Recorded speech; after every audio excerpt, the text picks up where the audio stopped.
Hey guys, Daniel Ndukwu here. In this video, I'm going to be sharing 10 key lessons from The Richest Man in Babylon. Before we jump into it, make sure you hit that like button. Make sure you destroy that like button. Make sure you damage that like button. It helps the YouTube algorithm understand whether people like or dislike these videos. So I would really appreciate that.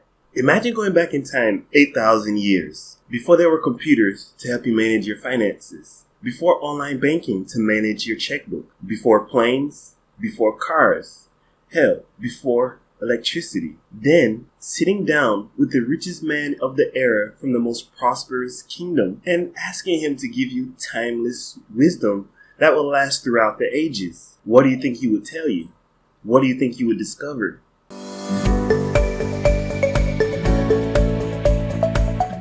That's the premise of The Richest Man in Babylon, written by Gorge S. Clason almost 100 years ago. It's a collection of parables told by REINVEST, the richest man in Babylon at the time. He became the richest man by doing a job for a wealthy client, doing a really good job, and receiving advice. Unlike most people, he actually applied that advice to his life. And this wealthy client came back time and again and distilled more and more wisdom. Eventually, REINVEST was rewarded for his diligence and was given control of the wealthiest man's estate. Eventually, REINVEST became the next wealthiest man in Babylon. REINVEST's parables center around 7 cures, or how to make money, and 5 laws of gold, or how to protect and invest your wealth. Now, both the cures and the laws on the surface seem very, very simple, but most people don't follow this advice, so they're not able to become wealthy, rich, or succeed in business or their professional lives. Now, the first cure is to start saving money or pay yourself first. Now, there's a problem with the way most people save. Instead of saving in the beginning of the month or whenever it is they receive their paycheck or salary, they save at the end. They save whatever's left over. Now, there's a problem with this. According to Parkinson's law, the time it takes you to complete a task expands to fill the time allocated to completion. It's the same with finances. The amount of money you spend expands to fill the amount of money you have. So if you wait until the end of the month or after you're done spending to save, you won't have anything left over. Instead of that, save first and spend the rest. Our card says 10%. You can make that 20% or even more, whatever you can manage in the beginning. You'll soon realize that 10% or that 20% doesn't make much of a difference in the way you can live your life. The second cure is to reduce your expenses. In addition to saving a specific percentage of your monthly income or however your salary is paid, you should also look for ways to cut the fat from your expenses, from your budget. Do you really need that new pair of shoes? Do you really need to go out to eat every other day? These are simple but effective ways to cut the fat from your budget. Eventually, your income will increase because of the third cure. The third cure is to invest the money that you save in the expenses that you cut. But there is a caveat. Don't invest in areas where your principal is at risk. That means play it safe when you start investing. It might not be sexy, but it is effective. Start with low-risk bonds or even fixed-rate interest devices that become mature over a fixed amount of time. If you want to know more about those kind of investment in passive income ideas, check out the video about 8 uncommon passive income ideas on this channel. I'll leave a link in the description. It's important to understand speculative stocks like penny stocks are out of the question at this point. Unfortunately, most of us aren't sophisticated investors and don't have the resources or the information to properly evaluate those things. Instead, stick with what's safe. You should also avoid businesses where you don't have the deep technical and operational aspects or knowledge to start and grow quickly and successfully. Save that for later when your initial investments start to yield fruits and your overall income increases. The next cure number 4, own your property, own your primary residence instead of renting or leasing it. Instead of paying your landlord every week, month, or year, whatever the case may be, you're actually paying yourself through your mortgage. As the property value increases, you build up equity, which can then be taken out of the property and used for other areas. You can chase other businesses. You can invest in more and larger opportunities. Or you can own the home outright and take what you would be paying for your mortgage and add that to your disposable income. And of course, you'll still take 10% and save for other investment opportunities, as well as reducing your expenses as much as possible to further increase your disposable income. Now, the 5th cure is to increase your knowledge, increase your ability to earn. Recognized experts in any field have a hard time going broke or being out of work because people literally seek them out and ask them for help and pay whatever their fee may be. The more expertise you have, the more mastery you have in your field, the better off you'll be. For example, a heart surgeon is paid more than a general practitioner. A general practitioner is paid more than a nurse, and a nurse is paid more than a nurse technician. Now, in a field like medicine, there's a clear hierarchy, but in other fields like, let me say, design or business, it's about reputation as well as experience, in addition to the knowledge that you amass.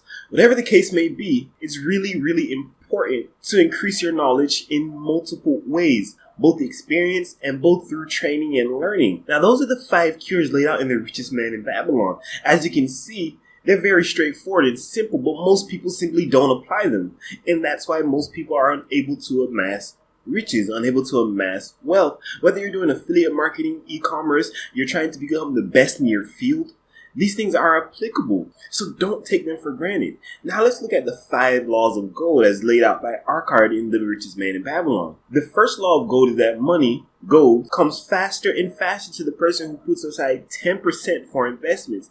Now as you can see, that's really similar to the first cure of money. But instead of saving that money, you're putting aside 10% to invest that money so it'll eventually grow. And it's growing for the future. So even when you see your dividends, when you see your returns, you want to reinvest that money so that you create a larger and larger nest egg for yourself and your family. This might be for your children when they become of age, or it might be for you when you retire. The second law is that money that's saved and invested should be reinvested.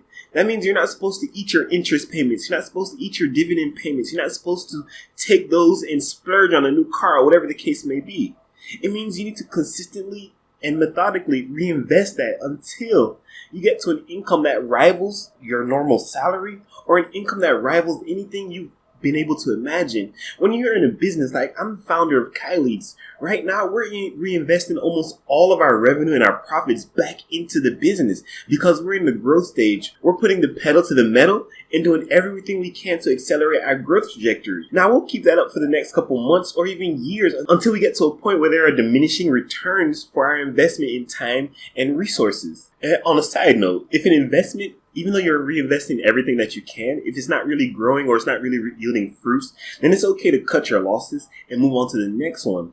So there's a fine line between sticking with it long enough to actually see results and knowing when to cut your losses and move on to the next idea. Now, the third law of gold says that you should invest your money cautiously and for the long term. Now, there are many unscrupulous people in this world that don't mind helping you invest your money into schemes and get rich quick ideas that they know won't yield fruit for you, that you won't receive the returns that you're looking for. I mean, there are many examples of Ponzi schemes where people were investing large amounts of money and in the end, they didn't see those returns. They lost almost everything. Don't be a victim chasing impossible or fast returns. If it sounds too good to be true, then it probably is. Now, the fourth law of gold kind of ties into the 5th cure. When you're not sure about an area, seek out expert help so they can guide and help you protect your investment. Now, I won't get into what makes an expert and what doesn't make an expert, right?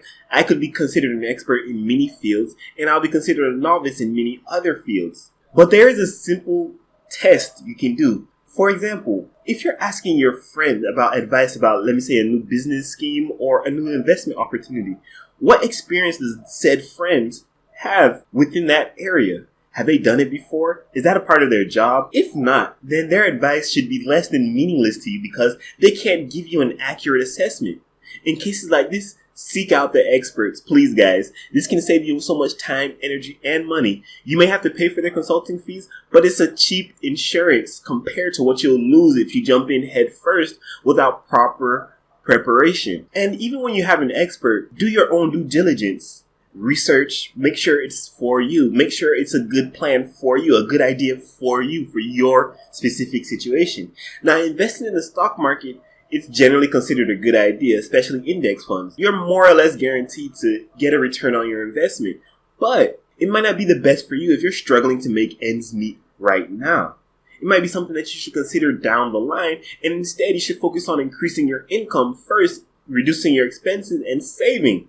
as opposed to investing in the stock market. Now, the fifth law of gold is that money runs from those who expect it to do the impossible. This is another reiteration of the third law that states you should invest your money wisely. Our cards seem to hammer on this point because people are greedy. People are gullible when they see things that are too good to be true. And this is related to pseudoscience when they throw out a few facts and figures and anecdotes. Our mind is a tool that uses narratives to make sense of the world. So someone can give you anecdotes about how this person got 30% returns. It's more likely to have an effect on you. But that's what you want to avoid. You want to avoid anything that seems too good to be true. You want to avoid impossible returns. The stock market traditionally returns over 10% annualized over the past couple of decades. So if someone is telling you that they can return 100% on your money every 6 months, that should be cause for alarm. For example, Bitcoin was a fluke. No one could have predicted the way it would have grown over the couple of years. Anything that's promising you 11,000 or 100,000% return on your investment over the course of 5 years, you should run in the opposite direction. Most times, money doesn't give you those outlandish returns. What you can do is you can receive consistent returns over time, and that's how wealth is built. When in doubt, use the fourth law, which is to seek out expert help. You'll be happy you did. Now, those are the 10 key lessons from The Richest Man in Babylon. I hope they were interesting to you, and I hope that they helped you out in some small way. I know a lot of them seem to be common sense, but you know what they say, common sense isn't so common. So take them to heart and apply them in your life and see how things change. If you enjoyed this video, make sure you hit that subscribe button below, and I'll see you in the next one.